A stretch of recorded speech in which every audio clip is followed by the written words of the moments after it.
मेथी का दाना। आप इसको किसी को भी बता सकते हैं, जिसको भी शुगर की बीमारी है, डायबिटीज की बीमारी है, उसको आप बोलिए मेथी का दाना खाना। अब कैसे खाना, खाने का तरीका है बहुत जरूरी, वो ही बहुत महत्व का है। वैसे तो मेथी का दाना है, पाउडर बना के आप ले सकते हैं, ये तरीका अच्छा नहीं है डायबिटीज के। सबसे अच्छा तरीका है मेथी के दाने को रात में पानी में डालना। 1 चम्मच मेथी दाना 1 गिलास पानी में रात को डालना, रात्रि पर्यंत उस पानी को रखना। सुबह सुबह सोकर जब उठें तो वो दाने का पानी पहले पीना, पीछे से वो दाने को चबा चबा के खाना, ये तरीका है। 1 चम्मच मेथी दाना 1 गिलास पानी में रात को डालना, सकाड़ी वो पानी को पीना, पीछे से दाने को चबा के खाना, ये तरीका है।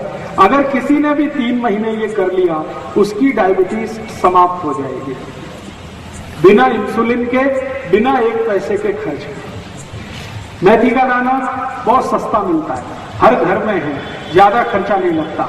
मेथी के दाने का कोई साइड इफेक्ट नहीं है, और मेथी के दाने की एक्सपायरी डेट भी नहीं है, कोई एक्सपायरी डेट। सब्जी करें तो अच्छी है, लेकिन पूरा लाभ नहीं मिलेगा। अगर आप सब्जी खाएं मेथी के दाने की तो 6-7 महीने खानी पड़ेगी, तब जाके डायबिटीज ठीक होगी। लेकिन दाना पानी में डाल के अगर 3 महीने ही खा लिया तो आप ठीक हो जाएंगे। तो आपको जैसा लगे वैसा कर लीजिए। आप मेथी दाने को पाउडर बना के पानी में मिला के भी पी सकते हैं, लेकिन ऐसा 5-6 महीने करना पड़ेगा, तब असर आएगा। दाने को सीधे पानी में डाल के चबा के खाएंगे, असर 3 महीने में ही आ जाएगा। अब जो आपको पसंद हो आप कर लीजिए। मेथी के लाडू जरूर खाइए, जरूर खाइए।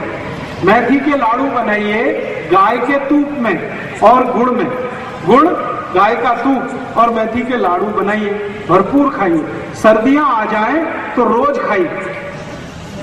3 महीने सर्दी चलती है, कभी कभी 4 महीने भी चलती है, तो सर्दी के दिन रोज 1 मेथी का लाडू जरूर खाइए। और ये मेथी का लाडू उनको तो अच्छा ही है जिनको डायबिटीज है। मैं आप सबको, माताओं बहनों को एक जानकारी दे देता हूं, ये मेथी का लाडू इतनी अच्छी दवा है, ऐसी किसी भी आई के लिए जिसको सिजेरियन ऑपरेशन हुआ, आजकल बहुत होता है।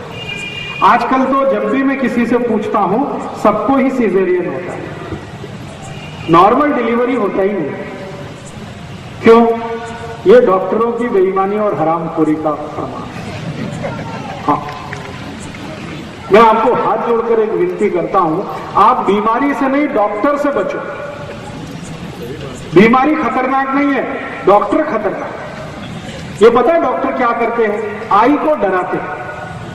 आई को गर्भावस्था है, आप जाते हैं डॉक्टर के पास, वो डराना शुरू कर देता है, ओ आपको कॉम्प्लिकेशन है, बच्चा स्वस्थ नहीं होगा, मर सकता है, पैसेज बहुत छोटा है, शरीर में कैल्शियम कम है, आपको हीमोग्लोबिन कम हो गया है, अभी तो बच्चे को काट के ही निकालना पड़ेगा।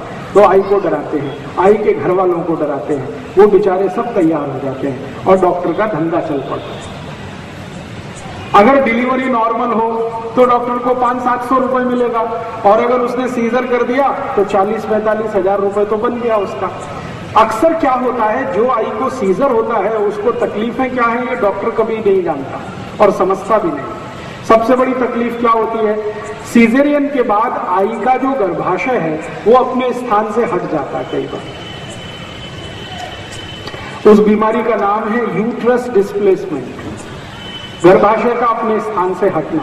और अगर ये हट गया तो डॉक्टर के हाथ पांव फूल जाते हैं। फिर वो बोलता है आगे, पता है क्या बोलता? अरे अब तो ये हट गया है, इसकी कोई औषध नहीं है, दुनिया में नहीं है, अभी क्या करें? आप बोलोगे क्या करें? इसको काट के निकालो।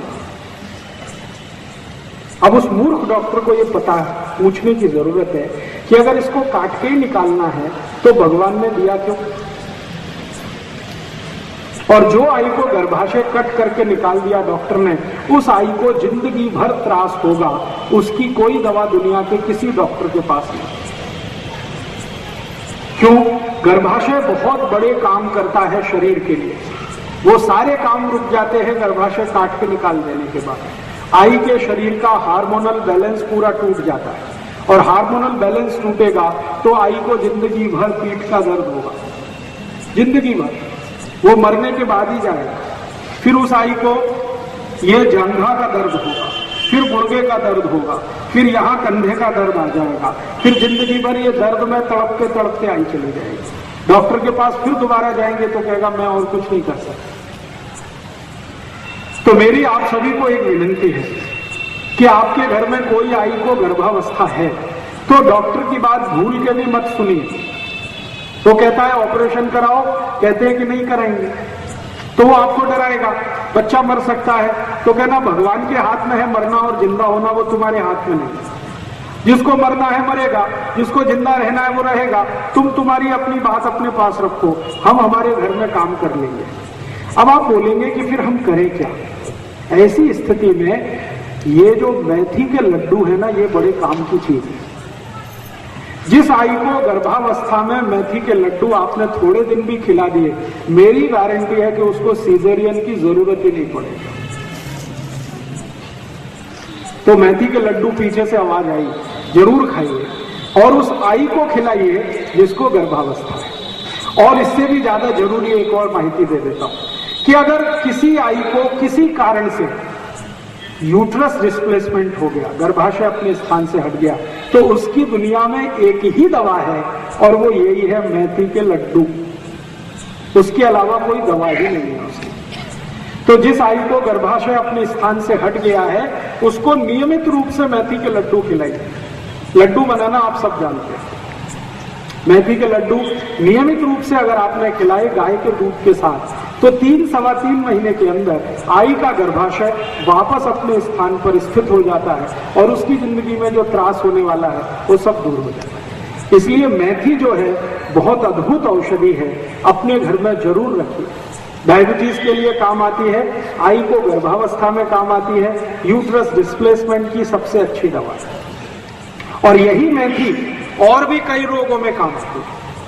और क्या रोगों में काम आती है? अगर आपके शरीर में वात से संबंधित कोई भी रोग हो गया तो ये मेथी ही सबसे अच्छी औषध है। वात से संबंधित रोग, गुर्दे दुखना, ये वात का रोग है। ये टांच दुखना वात का रोग है। एड़ी में दुखना ये वात का रोग है। हड्डियों में जॉइंट्स में दुखना ये वात का रोग है। कंधे में दुखना वात का रोग है। मनके का त्रास वात का रोग। ये सभी वात के रोग की सबसे अच्छी औषधि यही है, मेथी का दाना। खाने का तरीका मैंने बता दिया। 1 चम्मच रात को 1 गिलास पानी में डालिए, सुबह उठकर वो पानी पीना है, पीछे से मेथी दाना चबा चबा के खाना है। इसी मेथी दाने से और भी एक रोग ठीक होता है। वो रोग क्या है?